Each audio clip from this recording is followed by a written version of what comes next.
Coach will start and then we'll take questions. Yeah, I just want to say I'm really proud of the fact of for all the fans, being able to create that type of experience. The environment that we had tonight was really special. For Maryland, for our women's basketball fans, it was incredible to be able to see.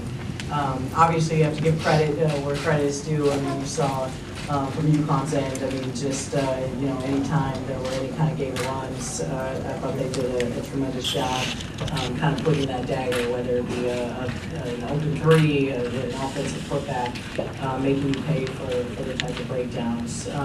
Difference, obviously, the first and third quarters, we talked about, those are big quarters for them as a team, played out similarly tonight, which, again, was a little disappointing because we were ready for it. I didn't think we responded, especially coming out at halftime.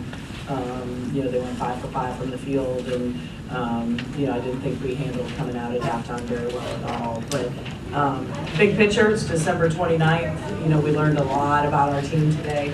I thought our freshmen were sensational. You don't even need to call them freshmen because I thought they were fearless and confident. But for us, we'll learn a lot from this game and really use it to help us move forward to be prepared for March. Questions? Brenda, you mentioned big picture. Closest any team in the top four has played Connecticut. I know you're not in bowl victories, but what does that say for this team going down the road? Assuming the season's going to improve as the season goes on, you make a chance at it again. Yeah, absolutely. Between how close it was, that it's the most points they've given to an opponent in over a year. So, again, a lot of positive things that we can build upon. For us, I think defensively, being a young team, you saw a lot of breakdowns, and I thought across the whole from everyone. So an area that I'm excited about that I think we can really grow and improve on, and just seeing the confidence. We know there's going to come a day, and we're going to continue to keep working, for that next opportunity. Coach, you were able to cut the lead to 5 in the fourth quarter, but what do you think prevented your team from closing the gap? I thought fatigue. I thought when we came out in the third quarter and you spot, Uconn 19 points, then you got to fight and scratch and claw. And I am proud of most teams would have quit, so it tells you about our team, and they're so competitive, and there's no quit in this team, and we can't spot a team like Uconn 19 points. Coach, can you take us through the run, that kind of anatomy of that 15-0 run? How did it unfold? We went 0 for 4 to come out at halftime. They went for 5 for 5. They hit 3 threes in that stretch. It was a really difficult stretch.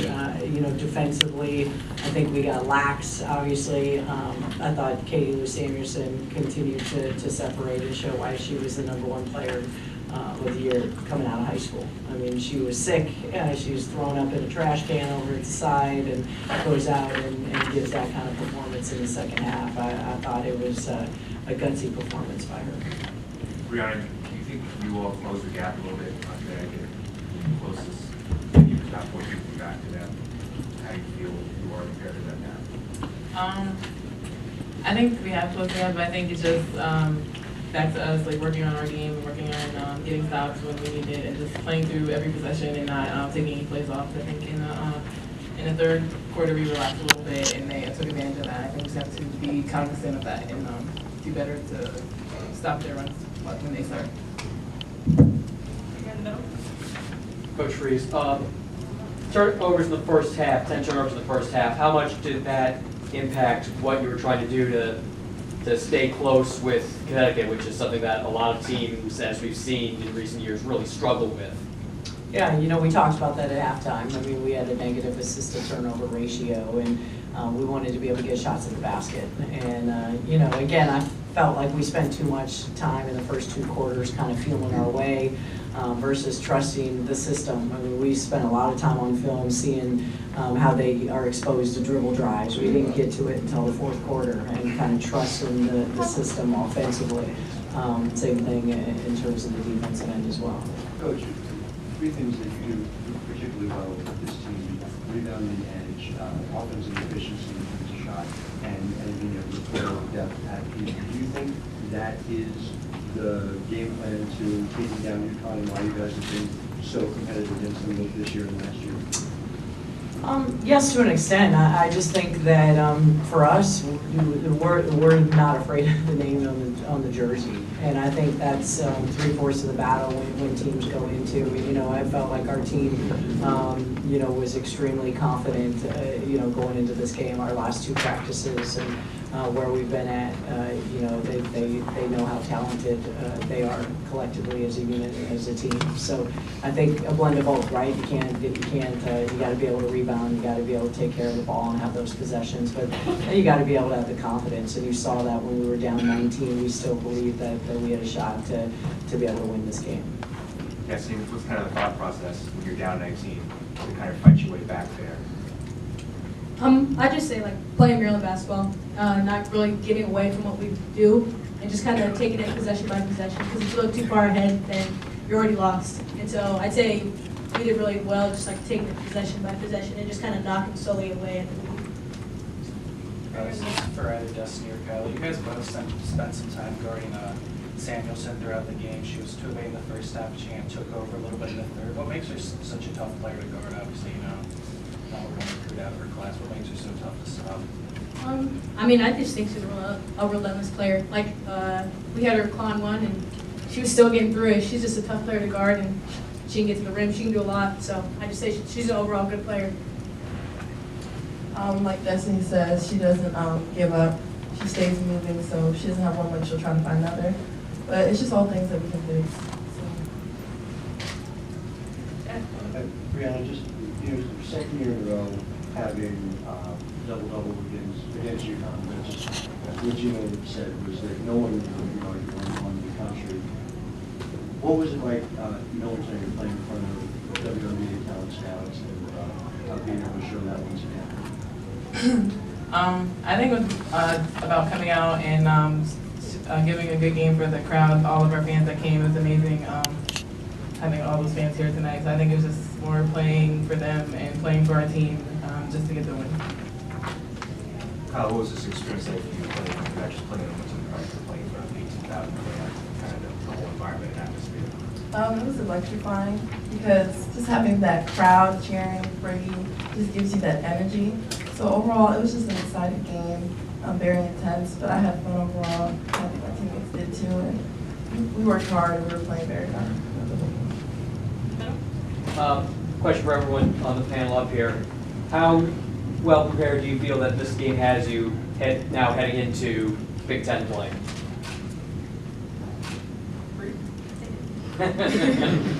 I think it's definitely going to give us a lot of experience having a young team, getting this under our belt going into Big Ten play, because we're going to have a lot of tough matchups in Big Ten. So I think this gives us a good starting point, and we can work on a lot of things and learn from this game.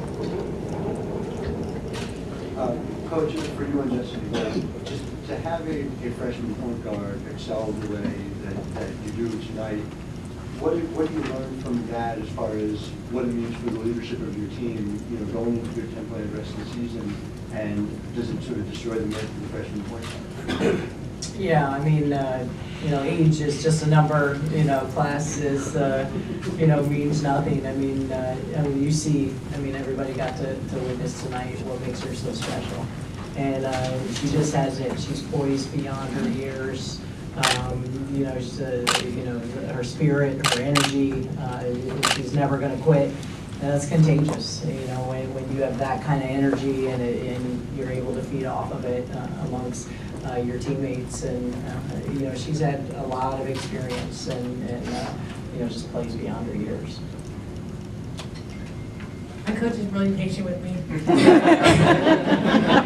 There's a lot of times that, I mean, she should just be right in my ear, but like she'll say something really motivating, and I'd say like, as a freshman, that's like really good for me, because rather than being like yelled at, and she's more like, you got this, you know, like she told me again, play like you're playing at the park, Destiny. I was like, okay, you're right, that's right.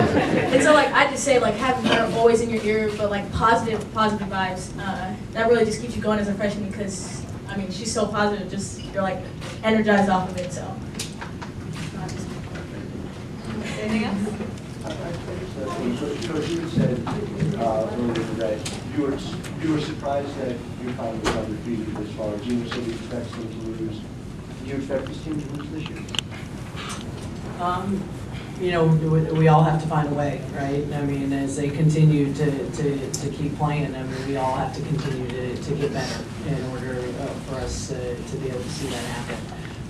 They're a great team. I mean, obviously, you look at, you know, 5 players in double figures tonight, but, you know, I'm excited about where we can grow from this game, and I know for us, we want another opportunity. Thanks, Al.